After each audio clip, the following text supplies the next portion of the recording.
Hi, everybody. It's Jackie Schwab back with the Press Play Lifestyle Inspired podcast, where we do interviews with people like our friend Carlee here on topics that help our listeners, that's you, find the resources, tools, and support they need to be their best inspired selves. So, how are you doing today, Carlee? I am doing great. Thank you so much for having me. Yeah, thank you for making time in your day. It's like lunchish time around here. So why don't you just tell the listeners just a little bit about yourself? Yeah, of course. So I'm Carlee Myers. I'm the founder of the Stress Less Company. And what I do is I help people who are overworked, overwhelmed, on the verge of burnout, relieve stress so that not only can we find more joy, but we can find time for the things that are most important to us. So how did you get into a profession like that? Like, what's the story behind the story? Oh my goodness. I think we're all going to have to take a deep breath before we go down that road, right? Yeah. So, I do want to actually give a trigger warning because I'm going to share my personal experience. So when I was about 12 years old, I experienced a childhood trauma. A man was actually murdered in my home and my mom was shot 3 times. Oh my. And yeah, so that was a really, really crazy experience. And it really came out of the fact that, so around that time, my parents decided to get separated, which is funny because I just listened to your last episode on divorce and all of that. But they decided to get separated and just because things weren't working out. So they went their own way. Mm-hmm. And my mom started dating again. And she ended up dating a guy. Things were starting to progress.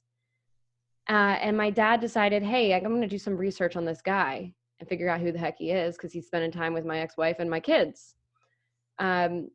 Good overprotective dad. And so he actually does some research on him, pulls up his information and finds out to his dismay that this guy has a history of domestic violence and that he was still on parole for it. Oof. And yeah, so he goes to my mom and tells her what's up, tells her everything that's going on. And so my mom breaks it off. She does not tell this guy she knows about everything. She's not like, hey, I heard you have a history of domestic violence. Yeah, that might have triggered something. Right? Yeah, not, none of that. But she does the thing that everybody, every one of us has probably done, which is like, it's not you, it's me. I thought I was ready, but I'm not. And so they break it off and my mom starts dating again, not thinking anything of it. Well, a few weeks or a few months later, that ex-boyfriend broke into my childhood home, killed her new boyfriend, and tried to kill her. Yeah. And while my mom ended up surviving, thank goodness for everybody who's been holding their breaths the whole time, right? She's alive and well. And yes, she had to learn how to walk again, how to swallow again, the whole 9 yards. Oh, wow. I really struggled for a long time. I struggled with PTSD, with jumpiness, with stress, with overwhelm. And I struggled with that for about 10 years. And the first 5 years of that or so, I kept it all to myself. I didn't tell anybody about it. I didn't want to be a burden, if you will. And I slowly started to open myself up. And I would say things to people like, hey, I'm overwhelmed, or like, hey, I'm stressed out. Hey, I'm just struggling right now. Any advice? And I would get the same answers over and over and over again. Like, Carlee, just meditate. Carlee, just, exercise. Carlee, just go to yoga. Carlee, just insert, mainstream approach here, whether it's therapy or, any of it. Are you drinking enough water? Like all of it. And I was so desperate for change because I was struggling so much that I was doing everything that everyone was telling me to do. And yet none of these, 5 to 6 mainstream approaches were working. They would help a little bit, but they weren't getting me over that hump. And so it took me 10 years of doing things that didn't work, 10 years of exploring, 10 years of struggling before I figured out the thing that worked for me, which at the time was art making and creativity. And I realized that there is no, that's when I learned that there's no one size fits all when it comes to stress management. There's no cure all. And so the Stress Less company was really born out of that. First of all, being upset, being, quite angry. Like, why isn't anybody talking about this? I wasted 10 years of my life suffering because nobody's having this conversation. And so this is why the Stress Less company exists, because it's time for us to start having the conversation about that. There is no one size fits all. How do we find uniquely what works for you so that we can get out of struggle, out of stress, out of whatever it is, and into that state of joy or contentment or peace or whatever that beautiful state of mind that you want to be in. Yeah. Whatever your preferred angle is. Exactly. Yeah, that's beautiful. So in addition to the Less Stress company, then, are you an artist? I am an artist. I do make artwork in my spare time. Yes. Are any of the paintings in the back yours? No, actually. Oh, you have to put something up. I Oh my know. gosh. I have, so the paintings that you're referencing behind me are actually, and I'm turning away from my mic, but they're actually, my partner is a painter as well. So I ended up finding somebody who is also artistic and expresses themselves that way. But I actually do a lot of multimedia. So I like to use different materials and get my hands dirty and use power tools and the whole 9 yards. Yeah, that's wonderful. I love the perspective of there's not a one size fits all approach. I have a friend, interestingly, an artist, who is very, very overwhelmed in his work. And he is a graphic artist in his day job, right? And and I was coaching him on, he was going to get a new job. That's what he thought was going on. And good coaches, as you are, right? We don't come in with the answers. We come in with the questions because usually we know some of our own truth. And it turned out that he hadn't painted in like 5 years. And he went to college, like Columbia, to be a painter. Like that's his whole life was art. And he is an installation artist, which I honestly don't know what that is, but I could assume, but I don't know. And we're talking and I was just like, when's the last time you did art of any form, And he's like, I don't know. Like, I don't really know. And between the time that we talked that time and the next time we got together, he had started painting and he didn't end up leaving the job. The job ended up leaving him eventually, which was great. But he just needed to paint. That's who he was, but he was doing all of the things everyone said, right? He was working out and that wasn't helping. And he was eating better and losing weight and meditating, and he's from Oregon, so he's doing all the things, right? And he's like, but I'm so wound up. And he's actually a very Zen guy, but he just couldn't get over the hump. And for him, he's a painter who also has a job, but that wasn't painting. And it was really, really hard. It just made it even more in terms of the stress. So not the trigger that you had, or not the major past piece, but for a creative, I'm a writer. I write. If I don't write, it's like writing constipation, right? Yeah. You got the pain that comes along with it. Yeah. Yeah. But not everyone, like, that would be a terrible idea if I suggested writing to maybe you. Maybe you're like, yeah, oh no. There's no jackhammers in that. What are you kidding me? So I love that you're taking a time, and whatever we don't talk about, we continue to bring about, right? It just keeps happening. Well, and what's interesting about the short story that you shared is that, he looked like a pretty Zen guy. I think a lot of us, we come off like we have it all together. I mean, that's why all of us look at Instagram or at Facebook or whatever social media platform, and we're like, the grass is greener because everybody looks like they have it together. But the reality is that we all have our own internal battles. And, one of the things that I teach my clients, and I actually travel around and I do professional speaking as well, is this thing called creative stress reduction. And my rule of thumb is like how I would define that is that it's any activity, like there are no restrictions, like any activity that takes us out of fight or flight mode, fight, flight, or freeze mode, and into a state of play or flow. So it can be painting if you're an artist, it can be cooking, it can be playing with your dog, like it can literally be anything, as long as it gets you out of that fight or flight mode and into a state of play.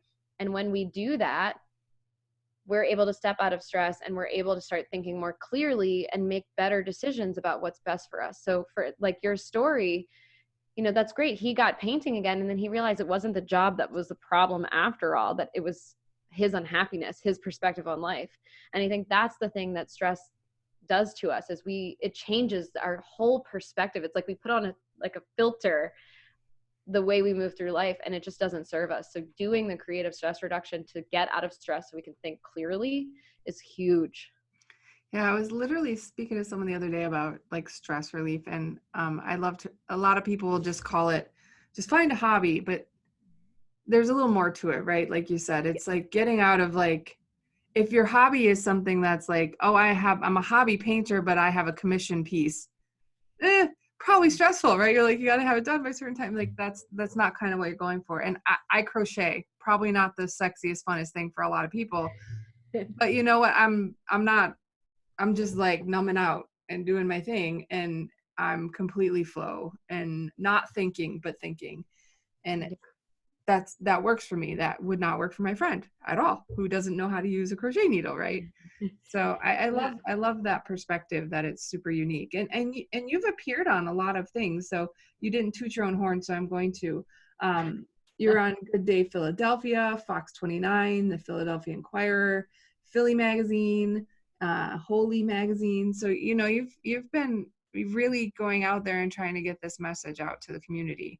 And I think that's pretty inspirational. You took something that sucked and try to help other people not have to go through that. And that's pretty amazing. Thank you. Yeah. You're welcome. So what's your favorite personal technique? Like, is there something, since you're like, maybe mainstream doesn't always work, but is there something for you that you just is your go-to? Oh my goodness. So I'll tell you two things. So the first one is something that I did recently. So I was at a conference in Baltimore, Maryland recently, and I was speaking. It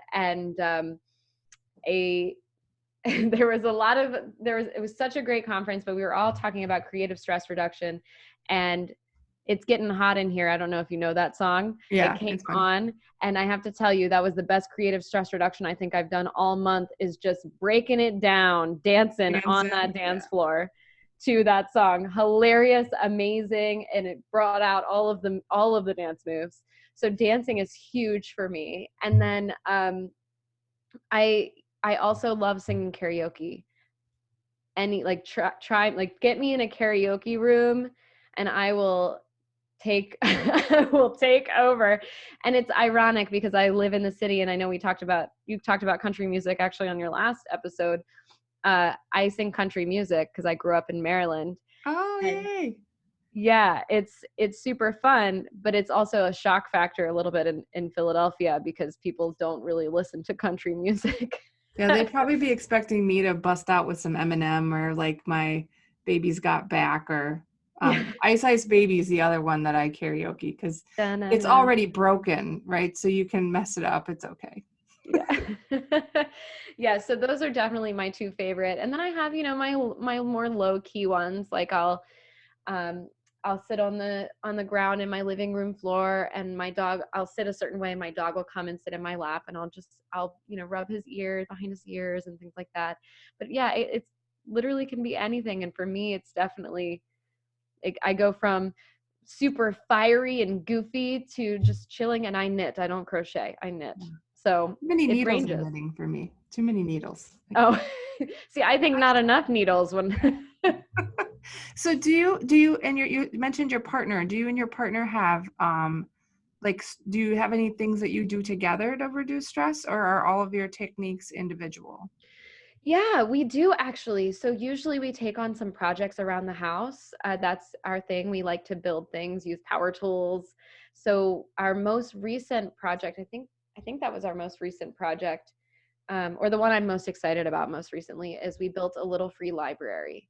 Oh, those are so cute. Yeah, so we built a little free library, and that whole project was really, really fun, and it really helps to bond as well. So yeah, I mean, it can be individual, it can be one-on-one if you spend all day on the phone, or you spend all day working with people and you need that alone time, or if you spend all day isolated, it can be good to bring in other people. Yeah. Do you have like, what's the goofiest thing that someone came up with as like a stress reliever where you're like, all right, dude, you do you, but whoa.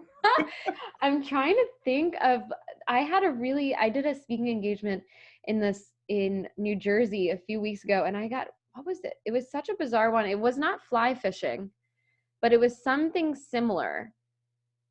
Um, I'm blanking on it. It was something similar that with fly fishing, but there was no fishing involved. It was you throw something.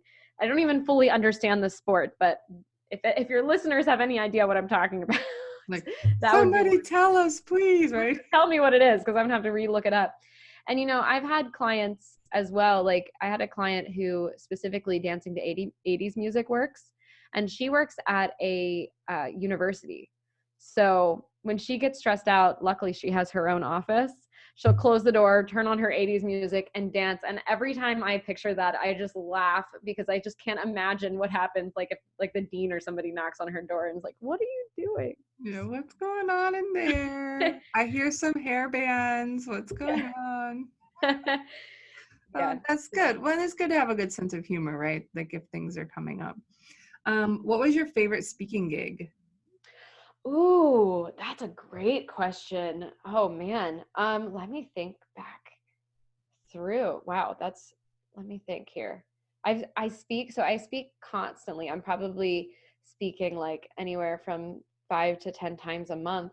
So there's so many great groups. I have to tell you that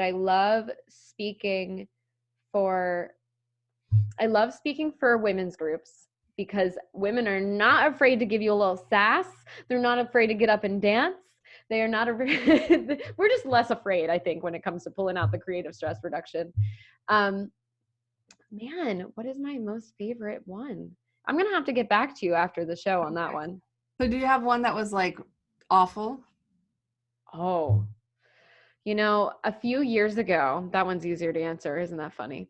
A few years ago, I did a speaking engagement for a group of lawyers. Okay, I was like, don't tell us exactly. You don't want to get yourself in trouble. No, I did a speaking engagement for a group of lawyers, and it wasn't the worst, but it was definitely a tough crowd. And I learned so much from that group of people because anybody that's in that profession or in like attorneys, lawyers, and even nurses and doctors, they've been trained to turn their emotions off. And so leading with creative stress reduction doesn't always work with that community. And really, that was actually, I would say it wasn't the worst, but it was just the toughest because we have to untrain all of the suppressed emotions, all of the trauma that we've pushed down. And so I would say that was one of probably the toughest crowds that I've spoken for.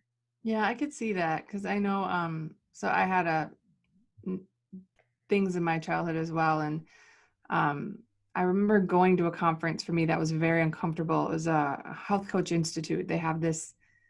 They're a very lively group of ladies and they're very woo and they have like a lot of woo-ness. And I spent 20 years as a software developer, about as far away from woo as you could get at that point. I've transitioned some. Now I'm tech woo. I'm okay. But okay. All right. But everyone was hugging and like wanting to sing and dancing and touching me. And I'm like, why are you touching me?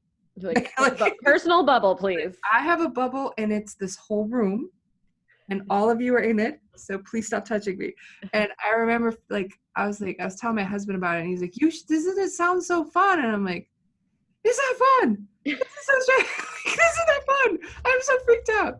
And I think if I went now, it would be less freaky. Like I had to get to a certain place, but I'd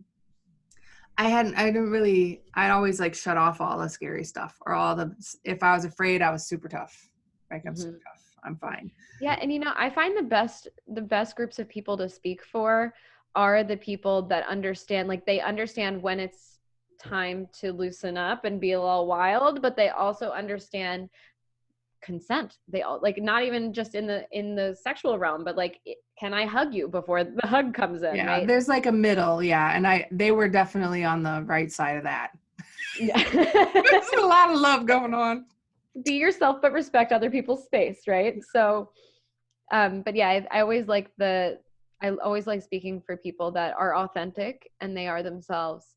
but also, what's really, really important to me, because we are addressing really tough stuff, is that we create a really safe environment for everyone.